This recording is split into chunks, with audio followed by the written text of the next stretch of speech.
नाज़रीन ग्रामी, आपने डायनासोर्स का नाम तो बहुत सुन रखा होगा। जब ये खून आशाम तवीलुल कामत जानवर फिल्मों में अपने गजब की इंतहा पर पहुंचकर दूसरे जानवरों और इंसानों की बोटियां तक एक एक करता और इंसानी टेक्नोलॉजी को अपने भारी भरकम वजूद के साथ पैरों तले रौंद कर तबाही और बर्बादी फैलाता दिखाई देता है तो दिल उछल कर हलक में आ जाता है। गोया कि ये जानवर अपनी तमाम तर हैबत नाकी के साथ स्क्रीन तोड़कर बाहर निकल आएगा और अपने खतरनाक खुले हुए बे इंतहा बड़े जबड़ों में फंसाकर हमें भी चीर फाड़ डालेगा। और ये सोचते ही एक अजीबी किस्म का एहसास हमें अपनी रगों में दौड़ता महसूस होता है। प्यारे दोस्तों, हैवानुल मुहीब दरअसल कबल अज तारीख नमूदार और नापैद हो जाने वाले जानदार हैं, जिनको अंग्रेजी में डायनासोर्स कहा जाता है। ये दरअसल यूनानी जुबान का लफ्ज है जिसका मतलब है एक बहुत बड़ी और वहशत और दहशतनाक छपकली।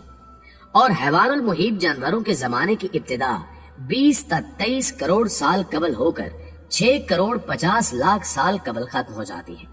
गोया लगभग 16 करोड़ साल तक ये जानदार खाके अर्ज पर चलते फिरते रहे हैं और आज कुरे अर्ज पर उड़ते परिंदे डायनासोर्स की एक किस्म थेरोपोडो यानी उड़ने वाले डायनासोर्स की औलाद समझे जाते हैं।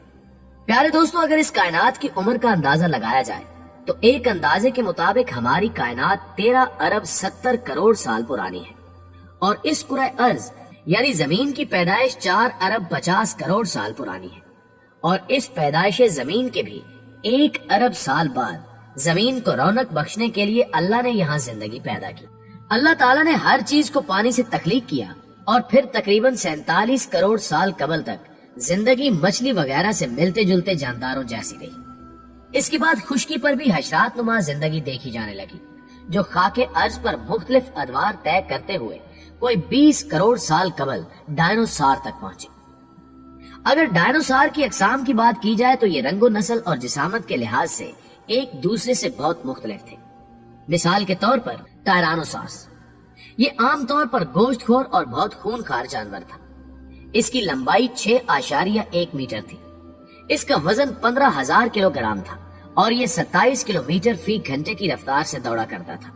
और इसके दांत बहुत तेज होते थे जो लम्हों में अपने शिकार को चीर फाड़ कर रख देते थे और अमूमी तौर पर यही डायनासोर्स फिल्मों में दिखाया जाता है। स्पाइनोसॉर्स दोस्तों, ये भी एक गोश्तखोर खूनखार जानवर था। इसके ऊपर एक कुहान बनी हुई थी और ये लंबे मुंह वाला डायनासोर था। इसकी लंबाई 4.3 मीटर और इसका वजन 21,000 किलोग्राम था। इसकी चौड़ाई 3 मीटर थी और इसकी रफ्तार 8 किलोमीटर फी घंटा थी। ट्राइसराटॉप्स, प्यारे दोस्तों, ये ट्राइसराटॉप्स फैमिली से ताल्लुक रखने वाला गेंडानुमा सब्जी खोर डायनासोर था और अमूमी तौर पर यह टायरानोसॉर्स का शिकार बनता था। इसके सर पर 2 सींग सामने की तरफ निकले होते थे। इसकी लंबाई 3 मीटर और इसका वजन 12,000 किलोग्राम था और दरख्तों के पत्ते और घास इसकी खुराक होते थे। एप्टासॉर्स, ये बहुत लंबी गर्दन और भारी भरकम जिस्म वाला सब्जी खोर डायनासोर था और इसका वजन 22,000 किलोग्राम था। इसकी लंबाई 23 मीटर थी और अमूमन इस पर टोरोसास नामी गोश्तखोर डायनासोर का हमला हुआ करता था या ये उसकी खुराक बन जाया करता था। ये डायनासोर बाकी सबसे तवील कामत और भारी भरकम था। इसको भी फिल्मों में अक्सर दिखाया गया है। वेलोसिरैप्टर, नाज़रीन ग्रामी, दरमियाने कद का हामिल ये डायनासोर भी गोश्तखोर था और अपने से छोटे जानवरों का शिकार बड़े शौक से करता था।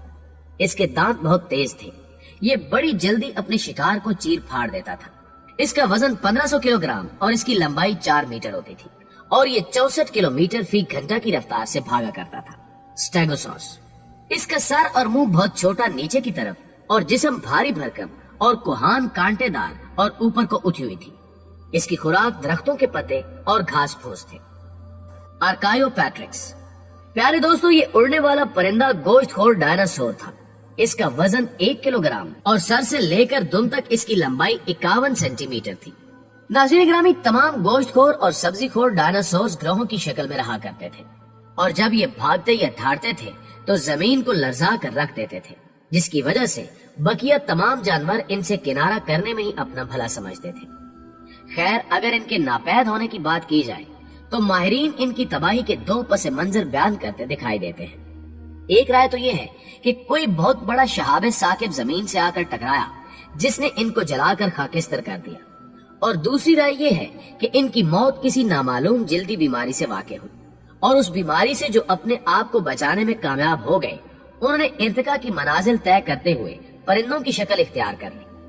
بہرحال جو بھی ہے، یہ تو طے ہے کہ انسانوں کی آمد سے قبل ان کو دنیا سے اٹھا لیا گیا اور ان کو دوسروں کے لیے ایک عبرت کا نشان بنا دیا گیا۔ لیکن ناظرین، یہاں ایک گروہ ایسا بھی ہے جو کہتا ہے کہ نہ صرف انسان کی آمد کے وقت بھی ڈائناسورز دنیا میں موجود تھے، بلکہ ان کے ساتھ دوسری مخلوقات جیسے کہ ہاتھی، شیر وغیرہ بھی پیدا ہو چکے تھے، اور اس وقت کے انسان اور یہ جانور بہت زیادہ بڑے اور دراز قد تھے۔